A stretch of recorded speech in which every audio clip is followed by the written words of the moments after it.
Hi guys! Welcome back to my YouTube channel at kung bago ka pa lang dito, don't forget to like, subscribe, and share this story sa mga kakilala niyong mahilig makinig ng mga horror story.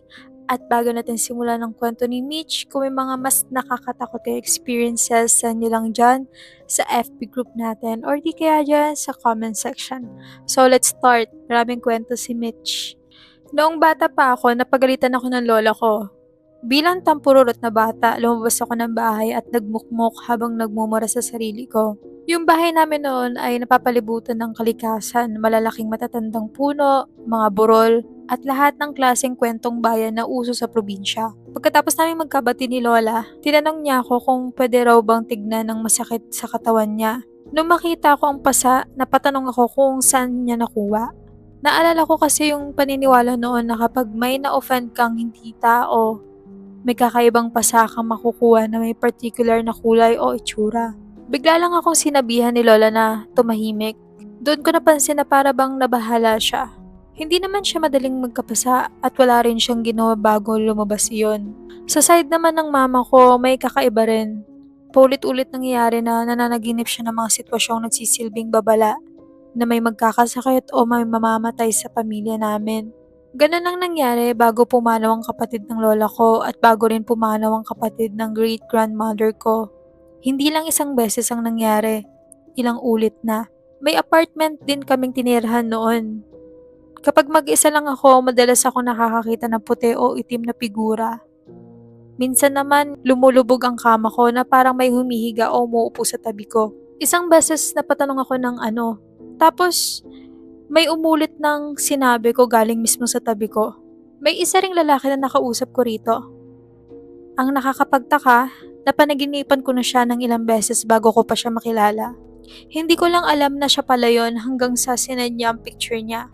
Isang gabi, iniwan ko muna ang phone ko para maghugas ng pinggan. Tahimik ang kwarto ko kapag nakasara ang pinto. Halos wala kang maririnig. Pagbalik ko, may narinig akong boses ng babae na bumubulong sa kaliwang tenga ko. Hindi ko kilala ang boses at wala ring babaeng ganon ang boses sa bahay. Mas lalo pang nakakapagtaka dahil ang wikang ginamit niya ay hindi ko maintindihan at hindi ko rin maalala. Isa pang madaling araw, bandang 2:00, ako na lang ang gising. Pagtingala ko, may nakita akong mga paa sa kaliwang bahagi ko. Mula paa hanggang bukong-bukong lang ang kita, walang katawan, walang ulo.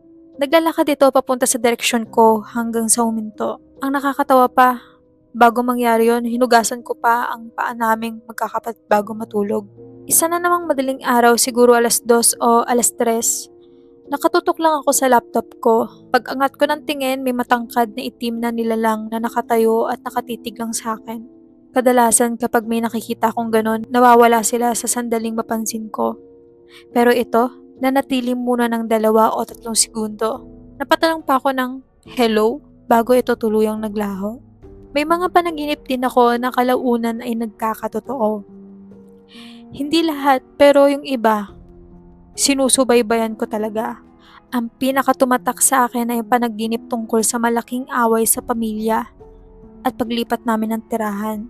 Ilang araw lang ang lumipas, parehong nangyaring ito. Noong bata pa ako at nakatira pa kami sa Maynila, nasa unang palapag daw ako at bigla akong nakatitig sa hagdan.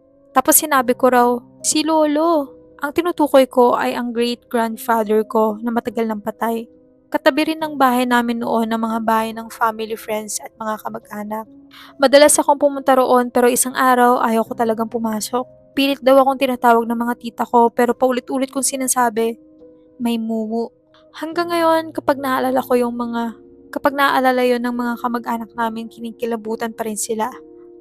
Sabi nila, hindi lang daw yun ang mga sinasabi ko nung bata pa ako.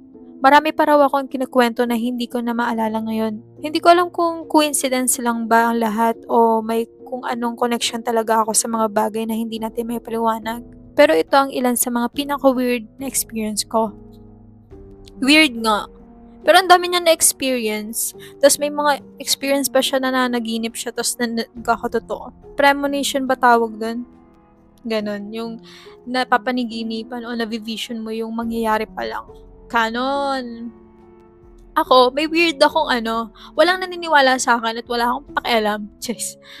Pero may mga ano ko, may mga moments ako talaga na panaginip talaga. As in, nananaginip ako na nangyari talaga siya. May mga times na ikinukwento ko yun sa iba, may mga times na kinikip ko lang. Tapos may times pa, dun ako nagulat sa ano, yung may tumitig sa kanya tapos sasabihin niya, hello? Ah, ate, mag-hello ka? Doon, nakwento ko na yata sa inyo yung ano eh, yung may nakita akong lalaking tsura niya is parang magsasaka.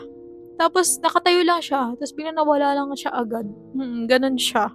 So, very scary yun guys ha. Ayoko na mangyari yun sa akin ulit.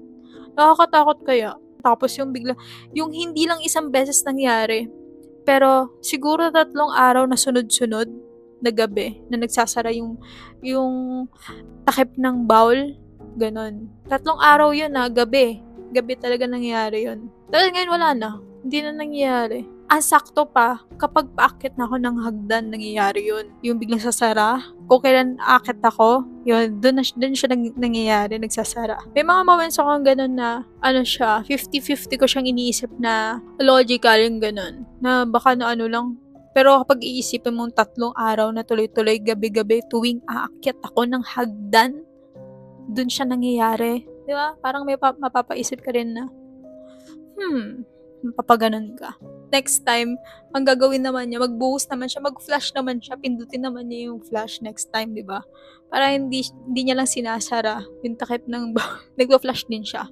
Para tsaka hindi ako matatakot, di ba? Iihi ako, tapos siya na magpa-flash. Tsaka hindi na nakakatakot yun, guys, kapag fina-flash niya na. Kasi, mabilis yun eh, di ba? Ganun, pagka-flash, hindi ka na matatakot. Kasi flash nga eh.